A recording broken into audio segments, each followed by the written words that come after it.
Minuit, frontière entre l'Arizona et le Mexique. La police a repéré une dizaine d'immigrés clandestins tapis dans les fourrés. Ils ont erré 3 jours dans le désert, pratiquement sans manger et sans boire. Parmi eux, Gloria et ses 2 enfants. Elado, 6 ans, et Olegario, 7 ans. Ce sont des paysans. Ils viennent de l'une des régions les plus pauvres du Mexique, le Chiapas. Là-bas, il leur est devenu impossible de vivre de leur récolte de maïs.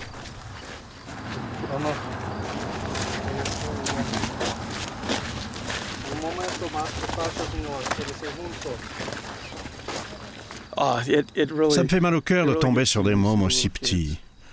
Comme les autres, ils n'ont aucune idée de ce qui se passe. Ils se retrouvent à courir dans l'obscurité, ils doivent crever de peur. Ils nous voient leur tomber dessus avec des torches, ils doivent être paniqués. Ils ne comprennent vraiment pas ce qui se passe.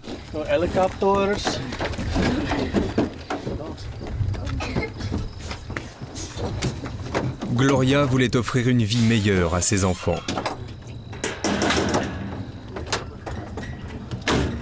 Leur voyage en Amérique s'arrêtera au poste frontière de Naco. C'est la 2e fois en une semaine qu'elle est arrêtée. Pas de chance pour elle, surtout quand on sait que l'Arizona est aujourd'hui l'État le moins protégé des États-Unis contre l'immigration clandestine.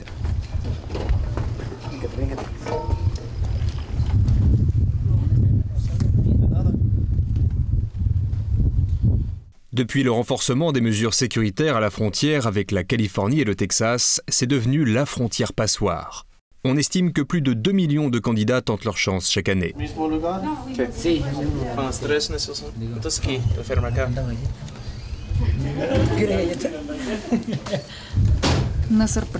C'était terrible.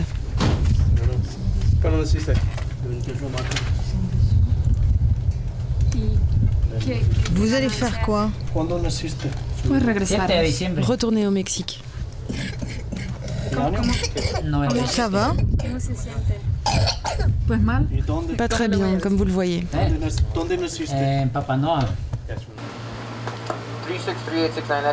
Pour surveiller ce secteur de la frontière, la police ne dispose que de 12 caméras concentrées sur à peine 2 km.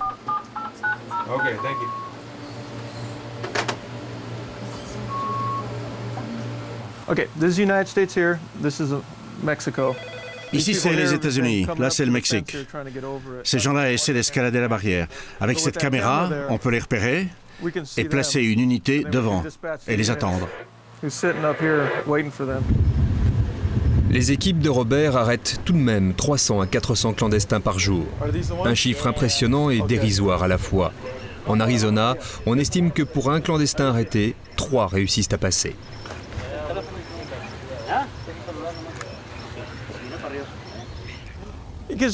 Les 2 là se sont cachés sous la maison en pensant qu'on ne les verrait pas.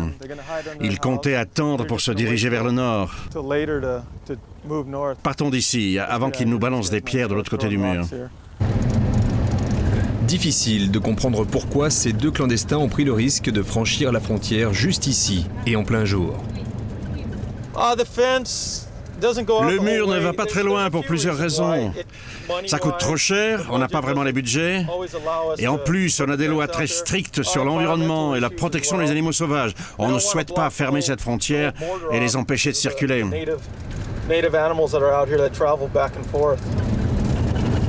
Effectivement, à partir d'ici, plus de murs.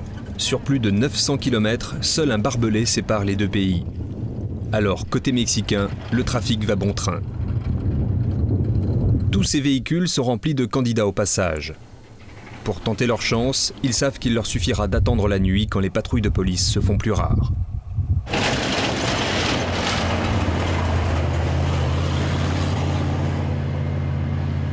Un cauchemar réveillé pour Chris Simcox. C'est la raison pour laquelle cet ancien instituteur californien a créé il y a 1 an la première milice anti-clandestin d'Arizona. Le Civil Homeland Defense. Sa mission, mettre fin, selon ses termes, à l'invasion d'étrangers.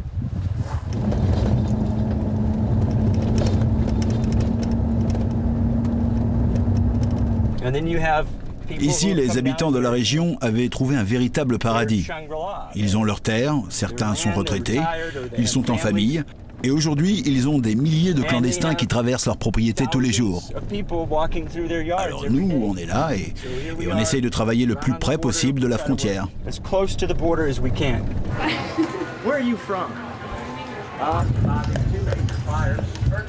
À une dizaine de kilomètres de la frontière, Tombstone. Ville mythique des frères Earp, d'hockey choral et des règlements de compte sanglants.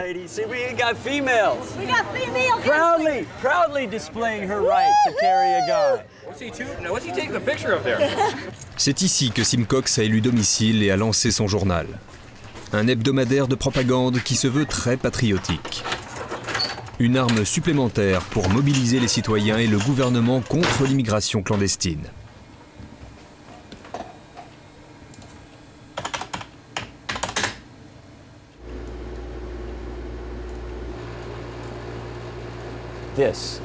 Il y a état d'urgence. Nos frontières sont envahies. On en a marre. Les citoyens doivent se mobiliser et faire le boulot eux-mêmes pour obliger le gouvernement américain à réagir. S'ils n'apprécient pas notre travail, ils n'ont qu'à venir ici et faire le boulot pour lequel on les embauche. Nous les avons élus, ce sont nos impôts. Nous exigeons qu'ils s'en servent pour représenter les gens qui vivent ici. Mais à Tombstone, où les habitants vivent essentiellement du tourisme, Simcox n'a pas que des admirateurs.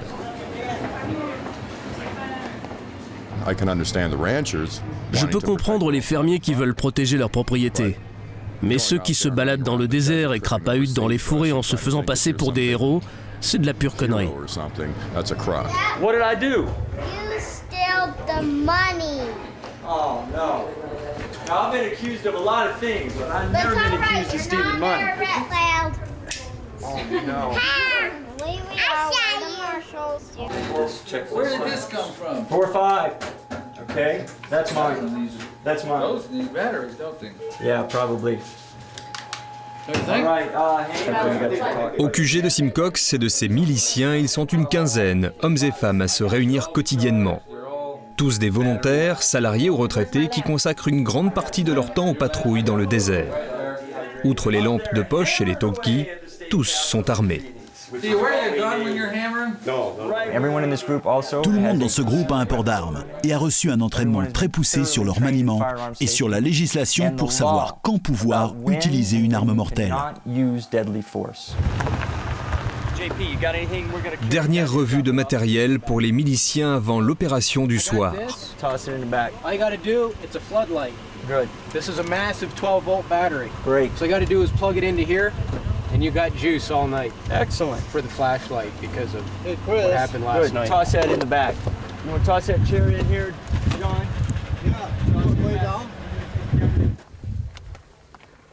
What are you Vous portez quoi? Une veste en Kevlar, un gilet pare-balles. Pourquoi? Ah, parce qu'il y a pas mal de sales types qui traînent dans le coin et qui nous tirent dessus. C'est une zone dangereuse. La nuit dernière, il y a eu une fusillade. Et pour moi, c'est une protection supplémentaire. Ce n'est pas seulement l'équipement, mais également l'état d'esprit de ces miliciens qui ressemblent à des soldats en partance pour le combat. Le président Bush a clairement demandé aux citoyens américains de l'aider dans son combat. Et pourtant, il y en a qui ne comprennent pas et qui nous font passer pour les méchants. Mais ce n'est pas vrai. On essaie juste d'aider.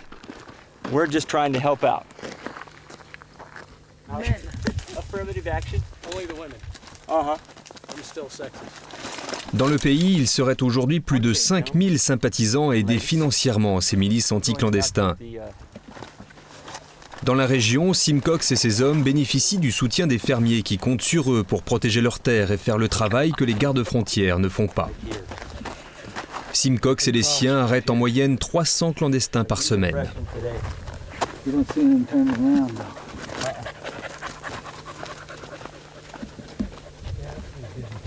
Nous avons des empreintes très fraîches. Ils sont probablement passés par ici dans les dernières heures. Nous savons qu'un groupe s'est dirigé vers la rivière. Et ils sont dans le coin.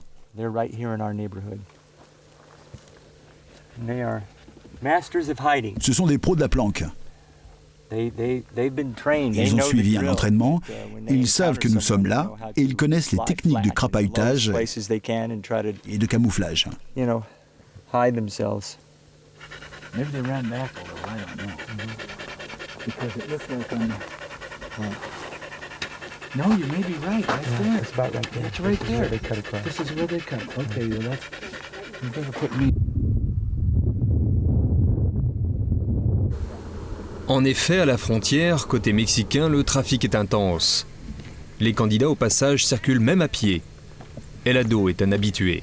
Depuis 12 ans, il passe la moitié de l'année côté américain.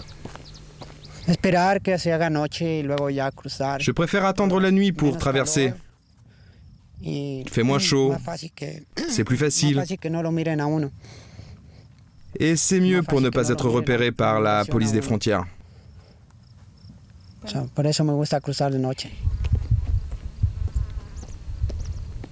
À moins d'1 kilomètre, Simcox achève son repérage pour pouvoir mailler le terrain et tendre son embuscade. So you could see them, you could still hear them coming. I would tell everybody what's happening. Set up about right here.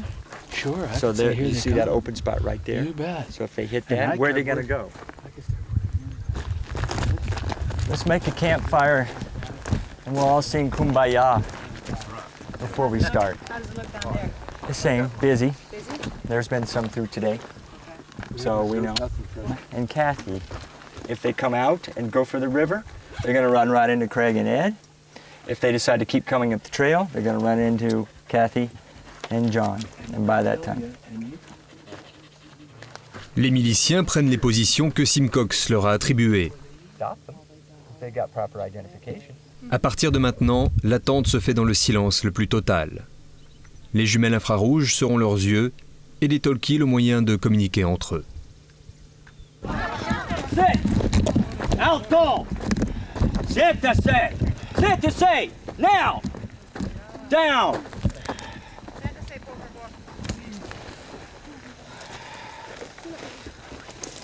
Okay, we got about 25. They are sitting voluntarily. We need assistance. Totalement surpris, les clandestins obtempèrent et attendent la suite dans la peur. Anyone American citizens? No? Mexico? Est-ce qu'ils ont le droit de faire ce qu'ils font? Ils ont le droit de nous arrêter comme ça? Mais nous, on n'a rien fait de mal. On vient ici pour travailler. Ne venez plus ici. Il y a assez de citoyens américains. On dit stop. Ça suffit. Rentrez chez vous et révoltez-vous contre votre président, Vicente Fox. Bang, bang, la révolution. Pas de boulot. Faites la révolution et vous aurez du boulot. Mais c'est qui? Ce sont pas des gardes frontières. C'est qui?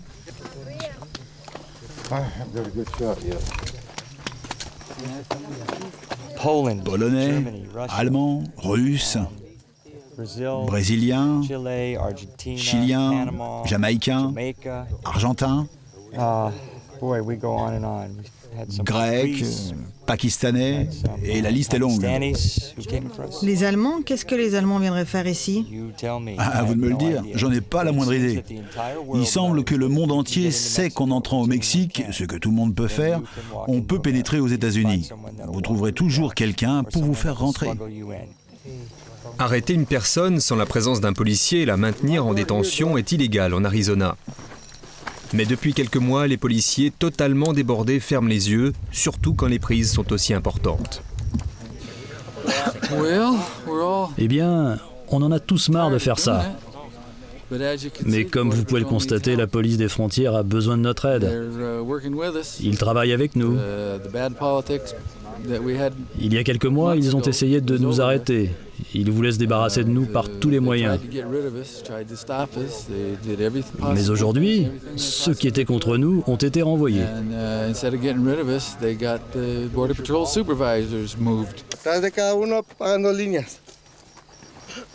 La rencontre entre clandestins et miliciens ne se passe pas toujours aussi bien.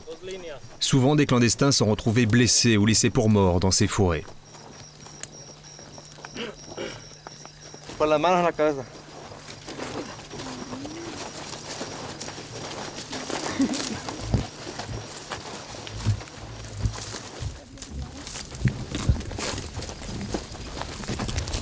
Les policiers quittent le terrain. Avec les clandestins arrêtés ces dernières 24 heures, ils ont trop à faire au poste frontière. Simcox et les siens se concertent pour le prochain traquenard. La nuit risque d'être longue. Un nouveau groupe de clandestins serait sur le point de traverser la frontière. We can use the truck for light if we need. Yeah. So we'll do the same set. Stay on the road then? We'll do the same. Once this group is gone, then we'll set up here on the road again and do the same situation. And you and I go back there again? No, the same we did last night. Oh, because I got my chair and everything back there. We'll go get it. We'll go bring that stuff back in. À peine la mission de Simcox achevée, un autre frère d'armes prend la relève et investit un autre secteur. Glenn Spencer, milliardaire à la retraite et ancien ingénieur, a mis toute sa fortune au service de la lutte anti-clandestin.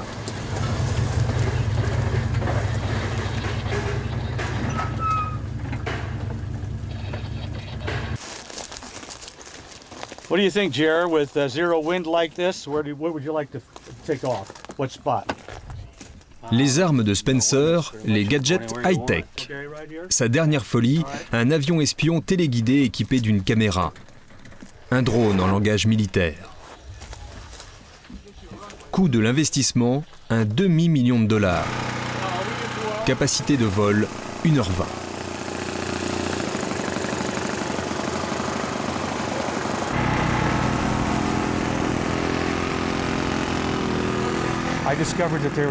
J'ai découvert qu'il y a une réelle volonté de pousser les gens à l'immigration clandestine, surtout des Mexicains, parce qu'ils croient que cette terre leur appartient, qu'on leur a volé, et ils comptent bien la reprendre.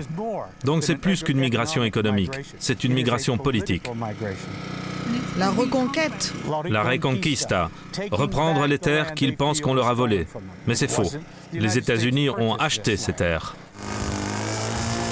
Spencer a déjà investi dans 2 mini-drones, mais espère en avoir une trentaine de plus d'ici 1 an. Suffisant, pense-t-il, pour surveiller 24 heures sur 24 la totalité de la frontière entre l'Arizona et le Mexique. Le drone repère les points de passage des clandestins et les retransmet en temps réel aux gardes-frontières ou aux fermiers. Aujourd'hui, c'est à côté de la rivière San Pedro, l'un des principaux points d'entrée des immigrants illégaux, que le trafic semble le plus important.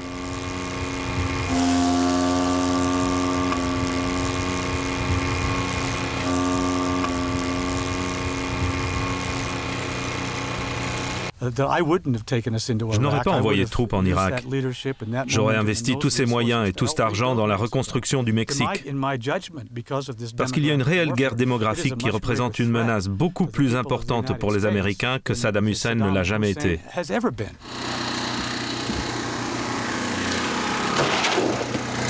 Autre bijou technologique qui fait pâlir d'envie la police, une cinquantaine de capteurs ultra sophistiqués disséminés sur la frontière. Ces témoins électroniques sont sensibles à la chaleur du corps et se déclenchent au passage des clandestins. Une fabrication maison au coût total de 300 000 $.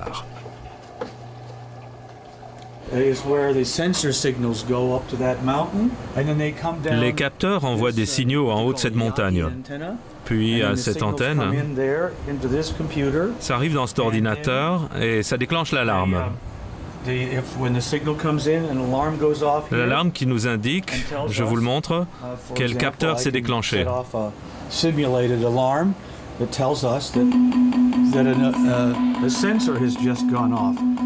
On peut voir quelle direction prennent les clandestins et combien ils sont.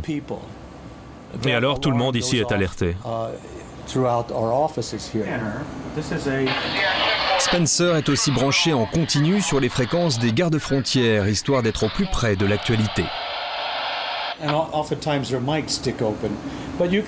Leurs micros restent souvent ouverts et on peut entendre leurs discussions et voir comment ils travaillent, les difficultés qu'ils rencontrent lors de leur recherche de clandestins. C'est très instructif pour nous. En Arizona, ils sont nombreux à chasser les illégaux, mais très peu à leur venir en aide. Karen, Linda et Maria font partie des rares personnes à se soucier de leur sort. Elles font partie des Samaritains. Une organisation non gouvernementale qui tente d'apporter à ceux qui ont déjà franchi la frontière un peu de soutien. Il s'agit souvent d'eau, de nourriture et de produits de première nécessité.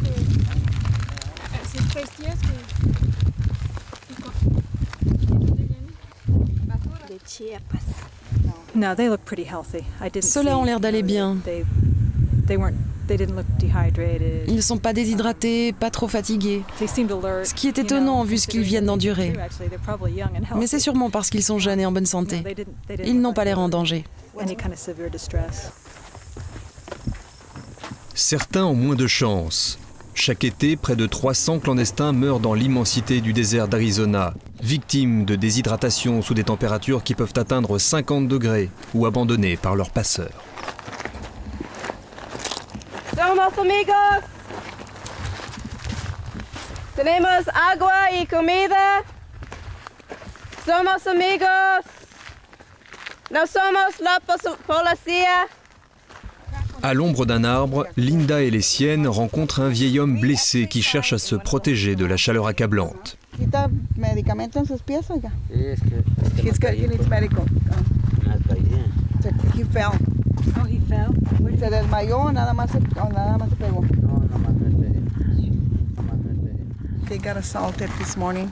Il a été agressé ce matin vers 2 heures par une bande armée. Il a perdu tout son groupe et il est tombé en courant. Benedicto a 63 ans. Il est à bout de force.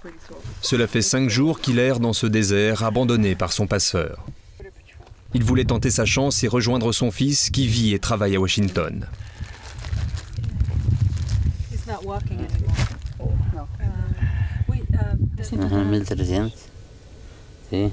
J'ai payé $1 700 pour passer la frontière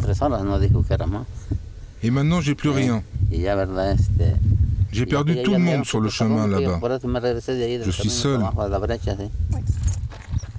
Les Samaritaines vont l'aider, mais dans la limite de ce que la loi leur permet. We can't do anything that will Nous n'avons pas le droit de faire quelque chose qui prolonge le séjour d'un clandestin dans le pays. Alors nous offrons les premiers soins et si ce n'est pas assez et que l'état de la personne nécessite un traitement plus poussé, nous leur proposons de contacter les urgences ou d'autres services.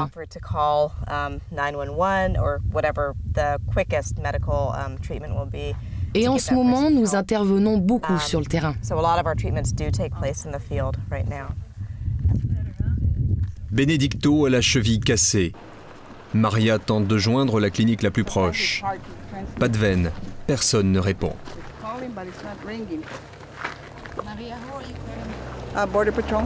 J'appelle la police des frontières. Il veut retourner au Mexique. Nous n'avons pas le choix. Je leur indique où nous sommes et ils viennent le chercher.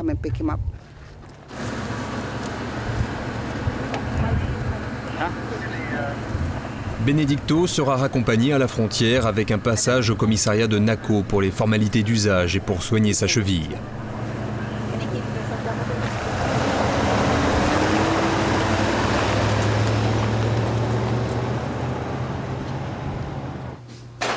C'est là que nous retrouvons Gloria et ses 2 enfants. Ils ont passé toute la nuit dans une cellule. L'aîné a attrapé une méchante bronchite. Ils sont sur le point d'être reconduits à la frontière. Gloria a du mal à se remettre de cet échec.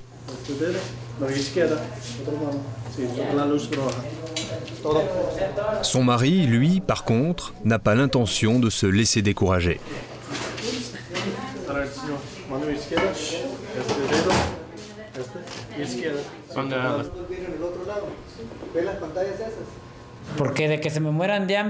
Mes enfants crèvent de faim au Mexique, alors je suis prêt à prendre des risques. Ils méritent une vie meilleure. Je voudrais qu'ils puissent étudier aux États-Unis.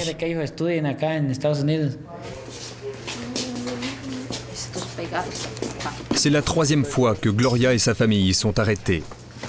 En Arizona, ils ont le droit à une vingtaine de tentatives de passage avant d'avoir de sérieux problèmes avec la justice américaine.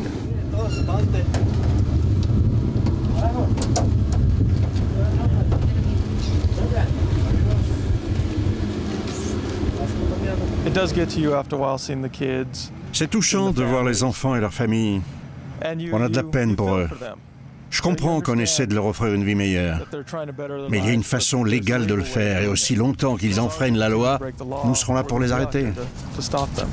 Gloria et les siens n'ont rien à perdre. C'est sûr, ils réessaieront très vite. Mais pour cela, ils vont devoir économiser.